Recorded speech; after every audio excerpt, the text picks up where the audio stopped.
Hello, friends. We are in the city of Cordoba. As you see, it's an ancient city, but we're going to talk about what has to do with Jewish history. In the 10th century, there was a Jew named Ḥushi'el ibn Shaprut. We have spoken to him about him a while, but he wasn't born. He was born on a Chayen, but he was very interested in using his position to uplift and strengthen the Sephardic community. An opportunity rose in the time. In the year 945 or 954, there was the story of the four captives. Now, the story of the four captives was first penned by Abraham ibn Daud in the Sefer ha-Kabbalah, the first rabbis. He writes about it. There were four captives in the year 954 that were captured, famous rabbis that were captured from on a ship by pirates. I'm not going to go into the whole length of the story, just what's to do with Cordoba. One of the rabbis was Moshe. His name was Moshe, and his son Hanokh. This Moshe, the son of Hanokh, and his son Hanokh were brought to Malaga. They were sold at the port. The Jews of Cordoba had ransomed them, redeemed them, paid the ransom, brought them back here to Cordoba. And while they were sitting in the synagogue, one evening, there was a Dayan whose name was Rabbi Natan. Natan was giving a sermon, a shiur, and a difficult Talmudic passage in the Tractate Yoma. And he couldn't explain it, and Moshe stood up and he said, "I'll explain it to you." And once that was explained, the others asked, "Oh, don't forget, this was a time when there was no commentaries on the Talmud. It was just that was quite difficult to navigate without the proper commentaries." So what ends up happening is they ask him all the different questions and difficulties they had throughout the Talmud. And he explains it all. And Rabbi Natan says, "Oh, yeah, this guy is much bigger than me.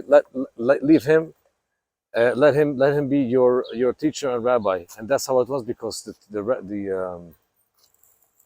Jews, this Moshe had been had learned in the academies of Surah and Pimpedisa. It was so strong, this yeshiva, that the Ḥushi'el ibn Shaprut had let scribes make copies of the Talmud, and he invited different scholars to come learn over here the Talmud. Besides, for his big hospitality for Dunash and Menachem ben Sruk and all these great poets, grammarians. So Cordoba became the place, and even eclipsed the yeshivot back in Baghdad, that from Surah and Pumbedisa, the ones back in Babylonia. Now this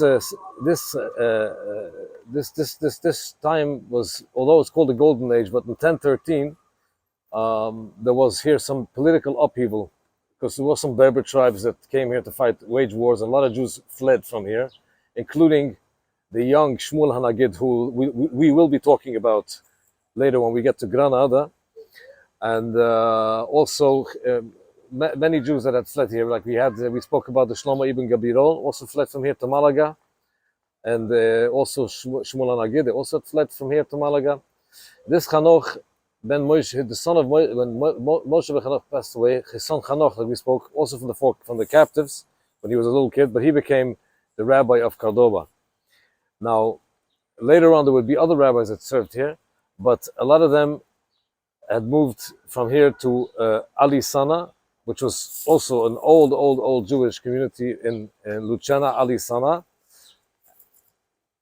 And then being among them was the Rif Rabbeinu Yitzchak Alfasi, as we'll speak when we get to the. Now in 1230, to Ali Sana. In 1238, the city goes back to being Christian. And then the Jews again were lived here in peace until 1484, when they were expelled completely from Andalus and Inquisition was introduced.